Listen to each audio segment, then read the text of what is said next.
La sélection féminine de la Réunion s'envole mercredi soir pour l'Afrique du Sud pour y disputer la phase finale de la Coupe d'Afrique des Nations. Nous avons assisté à l'avant-dernière journée de préparation de ce groupe à la Plaine des Cafres pour faire le point sur ce qui constitue tout de même un événement et une première. Encore deux petites séquences.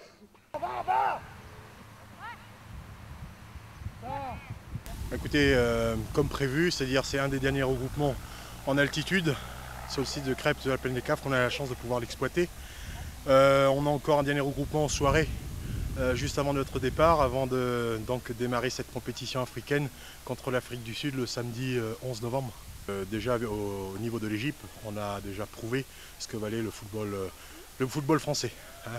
Une pensée plus particulière pour Elisabeth Loisel qui jusqu'à maintenant a essayé d'avoir une rencontre avec la sélection égyptienne. Elle n'a pas eu, donc je pense qu'en quelque part c'est une première pour le football français. Avoir éliminé l'équipe d'Égypte, est-ce que vous ne pensez pas qu'aujourd'hui on vous colle une étiquette, non pas forcément des favoris, mais comme une équipe, je dirais, susceptible de créer la grosse surprise dans quelques jours en Afrique du Sud? Je pense que tout reste possible sur un match, étant donné qu'on n'aura pas de match aller-retour. Ce premier match est capital face à la sélection africaine, sachant qu'on a rencontré une bonne partie de cette sélection en 97. Dans le jeu, tout reste possible. On a un effectif, une ossature qui est intéressante au niveau du jeu.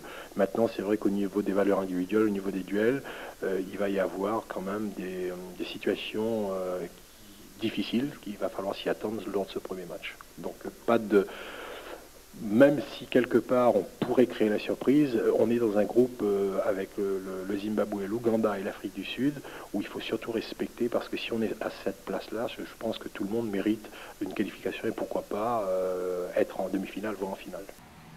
Vous n'enchaînez pas assez rapidement sur le contrôle.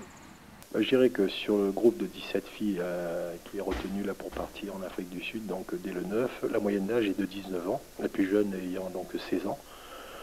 Les qualités premières, je pense que c'est la qualité d'adaptation. Ils ont une certaine facilité d'adaptation au sein de ce groupe et surtout d'assimilation.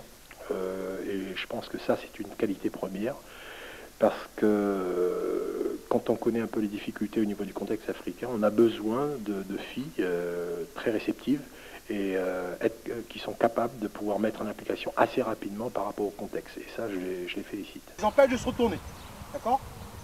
Multicolores, enfin les bleus comme les rouges, à la pète du ballon, presque un marquage dans notre moitié de terrain, on les attend et tout le monde doit se sentir concerné. On va quand même essayer de passer les quarts finales, quoi. Notre but c'est quand même d'arriver en demi, puis au moins sortir la tête haute, quoi. Cette fois-ci, les rouges comme les bleus. Lorsque vous n'avez pas le ballon, vous devez systématiquement vous repositionner à mi-terrain pour attendre et ensuite vous allez les chercher. D'accord ? On ne se jette pas dans la gueule du loup, perd du ballon, on se repositionne, on attend et on les jette. Écoutez, déjà, premier objectif, c'est de ne pas perdre contre l'Afrique du Sud. Après, tout est possible.